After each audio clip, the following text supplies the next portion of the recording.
มื้อนี่จะกสิมารีวิวแกงซีนไก่ใช้ยกกล้วยครั้งแรกในชีวิตให้ทุกคนเบิ่งเด้อพอดีมีคนขอมาบอกว่าจอยแกงยกกล้วยใส่ซีนไก่ให้เบิ่งแน่ก็คือทุกคนอยากบอกไว้ว่าตั้งแต่เกิดมาในครอบครัวจอยจะบ่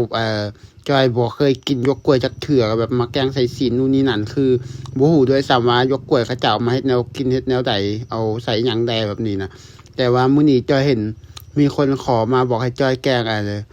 ยกกล้วยใส่ซีนไก่หยังแบบนี้จอยก็เลยต้องมาเฮ็ดตามที่คนขอมาก็คือค้นหาเบิ่งในโซเชียลแล้วก็เบิ่งวิธีเขาเฮ็ดแล้วก็มาเฮ็ดตามให้ทุกคนเบิ่งเด้อแล้วผู้ใดอยากเห็นก็เตรียมไปรับชมคลิปเต็มคลิปยามกันเลยเด้อว่าแล้วก็ไปเบิ่งกันเลย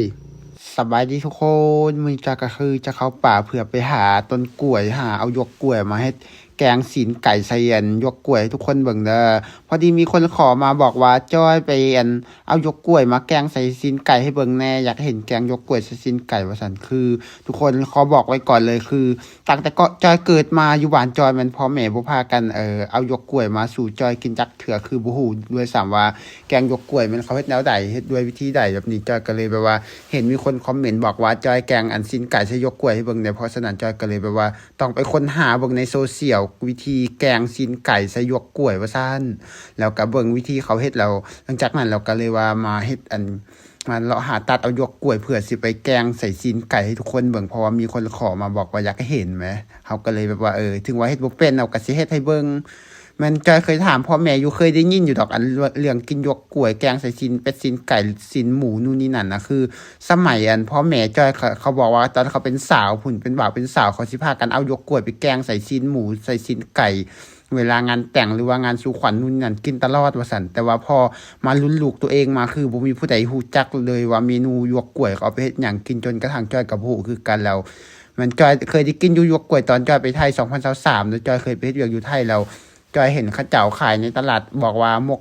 ซีนหมูใส่ยกกล้วยมกปลาใส่ยกกล้วยหยังประมาณนี้แหละจอยก็เลยลองซื้อไปกินบางทุกคนมันก็แซ่บอยู่เด้แต่ว่าอยู่บ้านจอยเขาบ่พากันกินซื่อๆนะจอยก็เลยบ่ฮู้ว่าเฮ็ดแนวใดกินแล้วแบบพอดีมีคนขอมาก็เลยว่าอยากเฮ็ดให้เบิ่งเฮาก็มาตัดเอายกกล้วยแบบนี้แหละทุกคนหลังจากตัดเอายกกล้วยแล้วต่อมาจอยก็ต้องมาหาเอาเครื่องปรุงเครื่องหอมหยังจะใส่เวลาแกงก็คือจะเอาหัวขิงไข่เด้อทุกคนหัวขิงคืออยู่บ้านเฮาเอิ้นขิงคือหรือว่าสีไข่อะแหละอันนี้ก็คือจะมาเอาคิงเคอร์ก่อนเอาคิงเคอร์เพื่อไปใส่แบบเพราะว่าจะเบิ่งในคลิปเดี๋ยวเขาบอกเขาต้องใส่คิงเคอร์น้ำใส่ขาน้ำแล้วก็ใส่แบบผักหอมอย่างหลายอย่างใส่ใบมะกรูดน้ำว่าสันจอยก็เลยต้องมาเอาใบมะกรูดน้ำด้วยทุกคนคือเขาเฮ็ดตามคลิปเด้แต่ว่าสิ่งที่จอยเฮ็ดมื้อนี้มันก็คือจะขาดอยู่ที่เส้นหลอนเด้อทุกคนวุ้นเส้นหรือว่าเส้นหลอนนั่นแหละคือมันบ่มีแต่จอยก็เฮ็ดตามวิถีชีวิตของบ้านเฮาเคย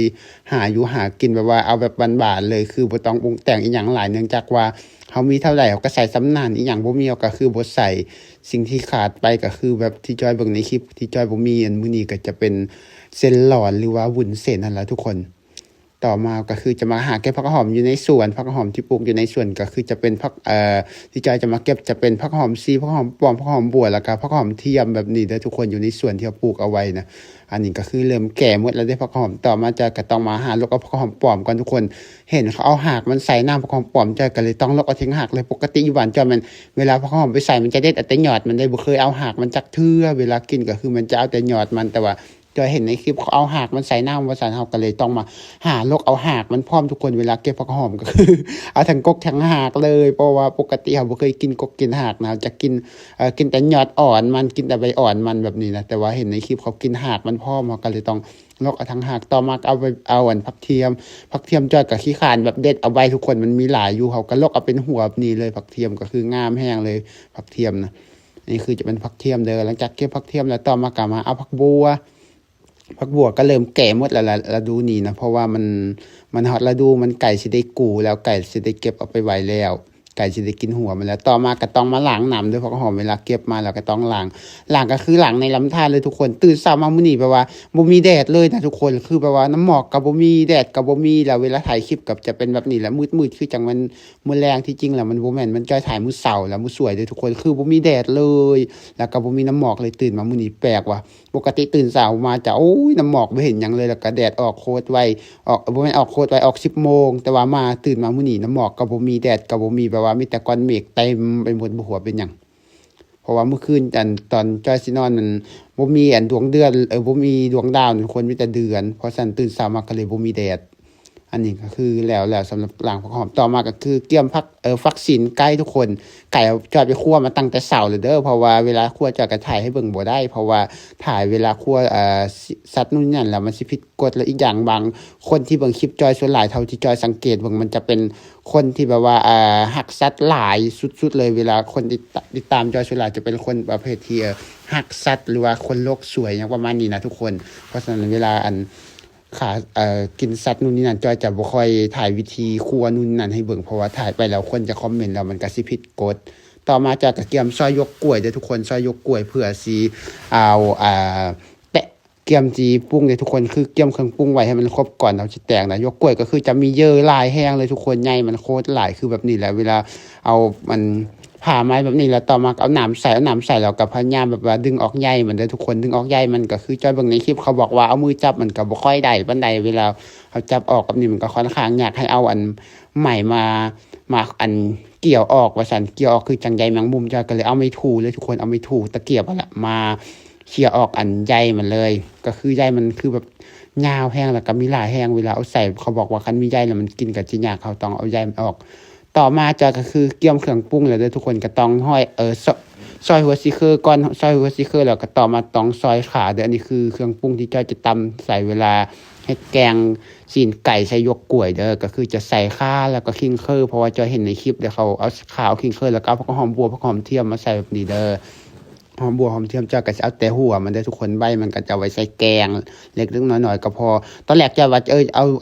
ผักหอมใส่เวลาเขาจะแกงต้องใส่มันหลายแบบนี้ว่าใส่แล้วอ้ายของจอยบอกว่าคันใส่หลายเขาบ่ได้ว่าแกงแต่เขาว่าอ้อมเวลาแกงเขาต้องใส่น้อยๆว่าซั่นก็เลยเอาใส่น้อยทุกคนต่อมาก็คือตำเลยมะเขือเอามะเขืออันแห้งใส่เด้อแล้วก็ตำเข้าไปแบบนี้เลยเพราะว่าจอยเห็นเขาเจ้าปรุงก็มีแค่นี้เด้เขาบ่ได้ใส่หยังหลายแต่ว่าเขาตำแล้วมันจะแดงบ่ฮู้ว่าเป็นหยังจอยตำมันคือบ่แดงว่ะ ต่อมาก็กะปิใส่เพราะว่าจอยเห็นในคลิปเขาเอากะปิแล้วก็เอาเกลือใส่น้อยนึงแล้วก็น้ำเกลือใส่น้อยนึงแล้วก็เอาแป้งนัวใส่หน่อยก็แซ่บหน่อยใส่หลายแซ่บหลายเพราะฉะนั้นก็เลยใส่หลายเลยแต่น้ำตาลบ่ใส่เด้อเพราะว่าเห็นในคลิปเขาบ่ได้ใส่น้ำตาลต่อมาก็คือตำเข้าไปให้มันเข้ากันทุกคนแบบนี้หลังจากนี้ก็คือตำแล้วสำหรับเครื่องปรุงของเราต่อมาก็ต้องเกียมซอยผักหอมจะใส่ผักหอมที่จะใส่จอยก็เก็บมาหลายเลยว่าใส่แล้วอ้ายของจอยบอกว่าใบมันบ่ต้องใส่ด้วยผักหอมปอมผักหอมสิเอาแต่หากมันใส่ก็พอแล้วว่าซั่นจอยก็เลยเอาหากมันใส่แล้วก็ตองออกมาซอยผักบัวจอยใส่หลายๆอ้ายของจอยบอกว่าต้องใส่หน่อยเอาดิใส่หลายมันจะเป็นอ้อมว่าซั่นก็เลยใส่น้อยผักหอมบัวต่อมาก็เอาใบมะกรูดมานำอ้ายของจอยว่าเอาเป็นหยังคือใส่ใบมะกรูดจอยว่าบ่ฮู้เด้เพราะว่าเห็นในคลิปเขาก็ใส่ใบมะกรูดเนาะเขาก็ใส่ใบมะกรูดเลย ก็คือเห็นในคลิปเขาใส่ใบมะกรูดนะครับก็ต้องใส่ตามเขาเนาะให้ตามคลิปนะต่อมาก็เกียมดังไฟเลยทุกคนดังไฟก็คือสวยกันทั้งสองคนเลยก็คือจะเป็นจอยแล้วก็อ้ายแต่ว่าอ้ายของจอยเวลาให้กินนี่แบบเขาบ่อยากเข้ากล่องนะเวลากินส่วนใหญ่จอยจะกินคนเดียวทุกคนต่อมาก็เอาหม้อมาข้างหม้อข้างแล้วก็เอาตุ๊กไก่ลงไปแล้วก็เอาผักหอมใส่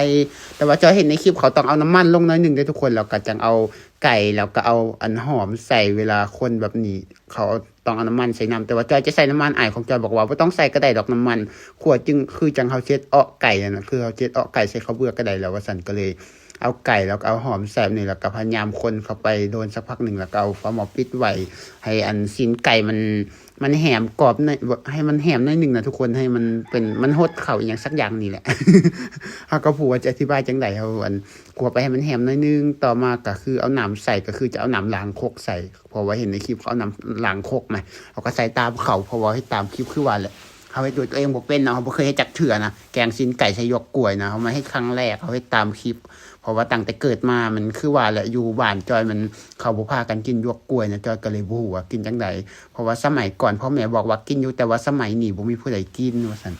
ก็เลยแบบต้องเบิ่งในคลิปต่อมาก็คือเบิ่งหม้อมันฟดแล้วมันเดือดแล้วก็เอาหากผักหอมป้อมผักชีใส่เข้าไปแล้วก็ฝาหม้อปิดไว้แล้วก็ปล่อยมันฟดอีกทีหลังจากมันฟดอีกทีแล้วต่อมาก็คือเอาหยวกกล้วยใส่แบบนี้หยวกกล้วยก็คือเอาใส่เลยทุกคนเอาหยวกกล้วยใส่แล้วก็พยายามคนให้มันเข้ากันคนนี่ก็คือคนเละเด้ออยู่บ้านจอยคนเอาบ่วงคนก็คือคนเละนั่นล่ะต่อมาก็คือพยายามดังไฟใส่จนกว่าหยวกกล้วยมันจะสุกหลังจากหยวกกล้วยมันสุกแล้วต่อมาก็ต้องเอาน้ำปลาแดกใส่น้ำเพราะว่าเห็นในคลิปเขาปลาแดกใส่ปกติเขาก็คือนะว่าแหละ คันคันเฮ็ดเองก็คือสิบ่ใส่ดอกแต่ว่าเห็นในคลิปเขาใส่ก็ใส่น้ำเขา เอาน้ำปลาแดกใส่แล้วก็ผักหอมใส่ผักหอมก็คือจะเป็นใบผักบัวแล้วก็ใบมะกรูดนั่นแหละแค่นี้ผักหอมที่จอยใส่แล้วก็ลองคนเข้าไปให้มันเข้ากันแล้วก็ลองซิมเบิ่งว่ามันจอบบ่คันมันจอบแล้วก็คือพร้อมปรุงเลยมันก็คือสุกแล้วเรียบร้อยแล้วปรุงเลยทุกคนต่อมาก็คือแล้วเรียบร้อยเบิ่งมันก็เป็นตาแซ่บอยู่เด้ทุกคนเวลาเขาเบิ่งแบบนี้เพราะว่าไก่มันโคตรมันเลยน้ำไก่มันมันโดยตัวของมันโคตรแบบว่ามีน้ำมันหลายก็ตักใส่ถ้วยเพื่อกินเลยบัดนี้นะนั่นเองก็คือตักใส่ถ้วยหลังจากนี้ก็เอาไปกินบ่อนเที่ยวบ่อนกินข้าวปกติแหละทุกคนคือเสียดายแห้งมื้อนี้นะทุกคนมันบ่มีแดดเลยคืออย่างเห็นแหละในท้องฟ้าจะมีแต่ก้อนเมฆบ่มีแดดเลยแล้วก็ตื่นเช้ามาก็บ่มีน้ำหมอกกับนี่ก็เลยภาพมันบ่แจ้งบ่ได้แต่ว่าก็โอเคอยู่แล้วก็กินเบิ่งทุกคนมันก็แซ่บอยู่เด้แต่ว่ามันเป็นรสชาติแบบจางๆนะยกกล้วยเวลาเฮาแกงจังซี่เพราะว่ามันบ่ฮู้เป็นน้ำอีหยังเป็นน้ำเฮาบ่เคยกินบ่เฮาเคยกินแบบว่ามันกินแบบเฮ็ดเองกินเองแบบนี้มันก็คือแบบมันอย่างอื่นโอเคหมดน่ะแต่ว่ายกกล้วยมันคือว่าจางๆ แต่ก็แซ่บอยู่ แล้วผู้ใดอยากเฮ็ดตามก็สามารถเบิ่งคลิปจอยหรือว่าค้นหาเบิ่งในโซเชียลกันทั่วไปที่คนอื่นเขาโพสต์แล้วก็เฮ็ดตามได้เด้อจอยก็เฮ็ดครั้งแรกคือกันก็แซ่บอยู่เด้อทุกคนแล้วสำหรับผู้ใดอยากเห็นคลิปอีหยังอยากให้จอยถ่ายคลิปอีหยังก็สามารถคอมเมนต์มาได้เด้อจอยว่างจอยก็ถ่ายเบิ่งถ้าบ่ว่างก็ไว้โอกาสหน้าแล้วสำหรับคลิปนี้จอยก็สิได้ขอจบส่ำนี้เลยทุกคนแล้วพบกันใหม่คลิปหน้าเด้อวันละก็ไปบ๊ายบายพบกันใหม่คลิปหน้า